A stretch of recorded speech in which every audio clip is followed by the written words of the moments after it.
এত গরমেও ছাদে আসতে হলো। হাই, দেখো গরমে আমার গাছগুলোর কি অবস্থা হয়েছে। ভেবেছিলাম শেষ পর্যন্ত কিছু টমেটো টিকিয়ে রাখবো, মনে হয় আর শেষ রক্ষা হবে না। ঝটপট দেখো কিরকম রোদের গরমে একসাথে পেকে যাচ্ছে। আগের মতো আর সাইজেও বড় হচ্ছে না। আগে তো তোমরা সবাই দেখেছো, বলো এই টমেটোগুলোই কত বড় বড় হয়েছিল। আজ কিছু পাকা টমেটো দেখে তুলে নেব, লাঞ্চে স্যালাড করে খাওয়া হবে। আর এই যে হলুদ চেরি টমেটোগুলো দেখছো, আমার বাবা আবার এগুলো খেতে খুব ভালোবাসে। এগুলো অন্য টমেটোর থেকে মিষ্টি হয়, যে স্যালাড করার জন্য একদম পারফেক্ট। আর এই যে কালো টমেটোগুলো দেখছো, এগুলো আবার ঠিক অপোজিট, প্রচণ্ড টক হয়। শুধু যদি চাটনি করে এই টমেটো খাও তবে কি খুব টেস্টি লাগবে।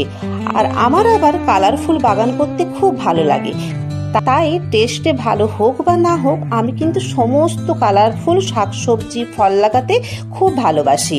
আজকে কিছু হারভেস্ট করে নেবো টমেটো, আর বাকি কিছু রেখে দেবো পাখিদের জন্য। গরমকালে ওদেরও খাবারের বড় অভাব। একদিন দেখেছিলাম কোকিলগুলো আমার ছাদে আসছে আর টুক করে টমেটো তুলে নিয়ে খেয়ে নিচ্ছে।